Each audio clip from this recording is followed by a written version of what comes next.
University to pay professor $400,000 after disciplining him for refusing to use pronouns when addressing a transgender student. What? You mean you can't control people's speech this way? Oh, no. See, this just further proves what I've been saying for years. If you want to fight back, this is the correct way to do it. Everyone knows that these lunatics are blatantly violating the law. We just need to take them to court and have them figure it out. A Shawnee State University professor who was disciplined for using the correct pronouns when addressing a transgender student is being awarded $400,000 after a lawsuit against the university. Nick Merriweather, a philosophy professor at the Ohio school, declined to use she/her pronouns to refer to transgender women, according to a press release from the Alliance Defending Freedom, a legal organization that focuses on religious freedom and free speech cases, and represented Merriweather.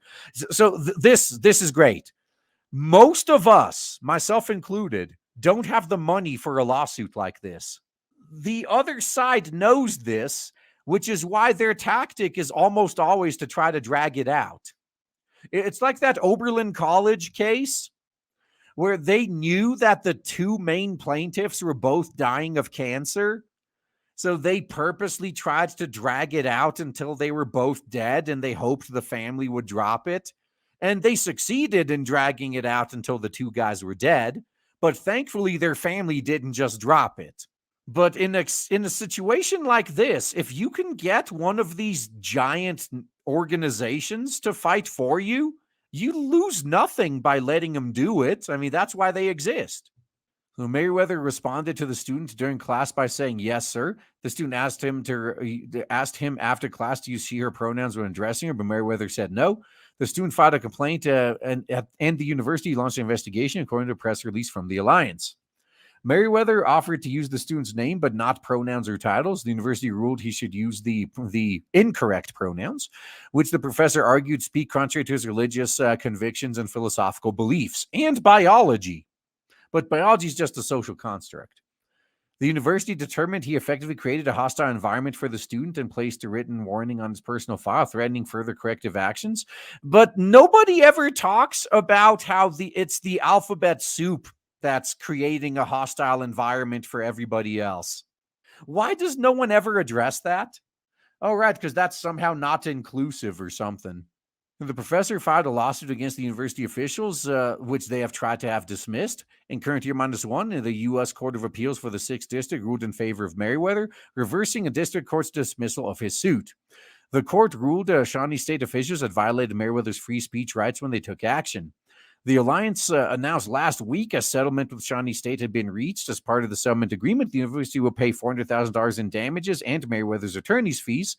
So that probably totals to over $1 million, if I were to guess. And they will also rescind the written warning issued in June of current year -4. After the settlement was reached, Merriweather's attorneys filed a voluntary dismissal of the case. You can take this two ways. Like, I know a lot of you guys are probably disappointed that he settled, but you got to realize how much time and money these lawsuits waste. Like, I don't blame someone for settling, but you don't have to look at this in a bad way.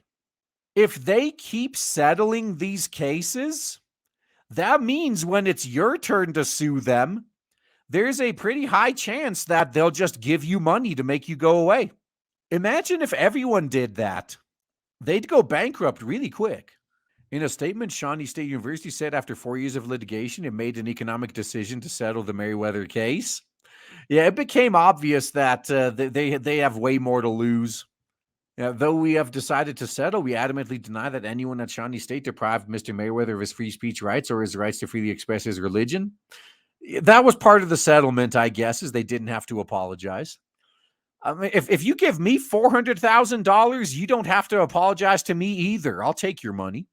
The university said it followed its policy and federal law that protects students or any individual from bigotry and discrimination, while you are bigoted and discriminate against him and his beliefs. We continue to stand behind a student's right to a discrimination-free learning environment, but not the professors, as well as the rights of the faculty, visitors, students, and employees to freely express their ideas and beliefs, unless they go along the prevailing narrative.